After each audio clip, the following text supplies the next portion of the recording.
मेरा नाम डॉक्टर उमेश पटेल है। मैं अभी कलोल पाजरापोड़ में गौ रोग निष्णात एवं सर्जन की पोस्ट पे नियुक्त हूँ। मेरा सन 2012 में वजन 71 किलो हो गया था। तो उसी समय अति निंद्रा, आलस्य, थकान एवं कफ प्रकृति से परेशान था। तो मैंने बापू की शिविर में सत्संग में सुना कि त्रिफला रसायन है, वो पूरा शरीर का नाड़ी शोधन करता है। तो मैंने घर पे लाके 1 साल में 3-4 किलो त्रिफला रसायन का सेवन किया। फिर 1 साल में पूरा हमारा शरीर का जो बॉडी का स्ट्रक्चर बदल गया। उसमें एकदम स्फूर्ति रहती थी। और आयुर्वेदिक में भी लिखा था कि तुम्हारा जन्म कुंडली में आया था कि भाई कफ प्रकृति का है, लेकिन उन्होंने चेक करने के बाद बताया कि आपको कफ प्रकृति है ही नहीं। मतलब कि ऐसा फ़ायदा तो हो ही गया।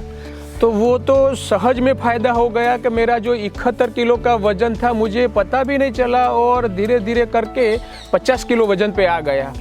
तो मैं सामने वाले जो मेरे गांव और संबंधी लोग बता रहे हैं कि आपका शरीर बहुत पतला हुआ है, तो वज़न देखा तो 50 किलो मालूम पड़ा।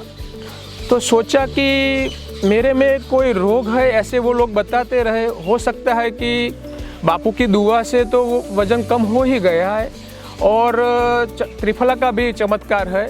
लेकिन जांच करवाई कभी शरीर में कोई रोग तो नहीं है, लेकिन एंडोस्कोपी और सभी जो विशेषज्ञों से रिपोर्ट आई नॉर्मल एकदम ठीक आई। तो अब मेरा मन में विचार हुआ कि अब वज़न थोड़ा मीडियम मध्यम बना के, मतलब कि जो हमारी हाइट के हिसाब से 63 किलो जैसा वज़न होना चाहिए, तो उसी हिसाब से मैंने कई प्रयोग किए। लेकिन एलोपैथी में ऊपर से ज़्यादा हानि करता हुआ उसका साइड इफ़ेक्ट हमको देखने को मिला। मेरे पेट में और जलन बढ़ती गई। तो मैंने सब दवाइयाँ थी वो मेडिकल स्टोर में वापस कर दी और मैं बेचैन था। मुझे कोई मतलब उपचार मिला नहीं।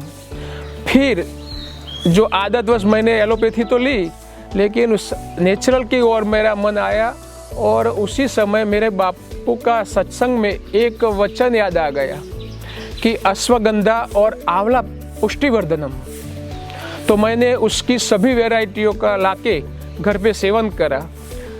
तो उसी से मेरा धीरे धीरे वज़न जो 50 किलो था उसी का अब मीडियम करने की हेतु बढ़ते बढ़ते वो 63-64 किलो अभी वज़न हो गया। मतलब कि जो होना चाहिए वो हमने प्राप्त कर दिया। समाज के लोग जो एलोपैथी कर रहे हैं उनको सोचना चाहिए, अगर जो आपको एलोपैथी से पूरा लाभ, असाध्य रोग पूरा जलमूल से निवृत्ति न हो, तो आप एक बार आयुर्वेदिक का अनुभव करके देखो। भले उसमें समय लगेगा, लेकिन जलमूल से ख़त्म हो जाएगा। वो मेरा खुद का अनुभव रहा है, वो आप अनुभव करके देखो।